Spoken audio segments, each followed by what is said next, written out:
Hey everyone, happy Thursday. It's been a morning. I wanted to talk today about the term babysitter because when I had my in-home daycare, and even with the daycare centers, sometimes our teachers don't get the credit they deserve. I remember being in my in-home and someone would call me the babysitter. I am not the babysitter. I have a licensed in-home. I have to have credentials to have my license in-home. I'll never forget in Texas when a parent called me a babysitter.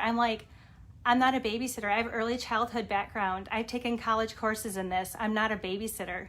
And so this was really interesting when the families would tell me I'm a babysitter and I'm not a babysitter. The one thing, like in Texas, to have 12 kids, I had to have a directorship. I had to have 30 hours of business management just to have my in-home daycare center. So I'm not a babysitter. I'm tons of different things. Like this morning at 6 a.m., I'm an owner of a business. I have 25 employees. I was the cook today. There's days when I'm the nurse. There's the days when I'm the caregiver. There's the days I'm the teacher. I'm the assistant teacher. I sub. I'm the administrative assistant. I make all these decisions, but I am definitely not a babysitter. A lot of us go to school for this, and in every state, you have to have so many hours in early childhood, or you have to have so many hours in college. Even if you only have your associates, we have requirements behind us, and we're not babysitters. And so when you have an in-home, it's really hard sometimes because parents see them in your environment. And I remember the one time I had a little girl come from an in-home daycare. They were licensed for 6, and the girl was with me for 3.5 weeks. And the girl says, the mom came in and she's like, "What are you doing with her?" And I said, "What are you talking about?" She goes, "In 3.5 weeks of my child being with you, my child is talking clearer and her vocabulary has expanded." She goes, "What are you doing?" I said, "Oh, it's this thing called communication."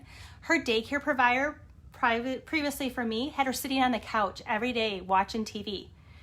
That's all she did. She was paying that lady for her to watch cartoons all day long. She never went outside. This was the same parent that went to one of my other parents and said, "Hey," she goes, "My girl's coming home dirty." And she goes, "You know, my 2 little girls, she comes home dirty." She goes, "That's a good sign. That means Christine's doing stuff with her. Her staff and her are interacting with my child." She goes, "That's why your daughter's talking more." She goes, "They're interacting." She goes, "You want that." And so it's amazing the perspective people have, but we're not babysitters. And so like I said, today I ended up being the cook. I was in the kitchen cooking. I step in when I need to step in. I do what I need to do to make sure that everything goes smoothly and we stay in ratios. But I do want to let you know, if you're in an environment, you need to ask the education. And every state is different, and it's great to go above and beyond the standards for licensing. So anyways, I have to get back to work. You guys have a great day. Thanks for watching. Hi Dad, hi Mason, hi Colleen, hi Joe. You guys have an awesome day. Bye.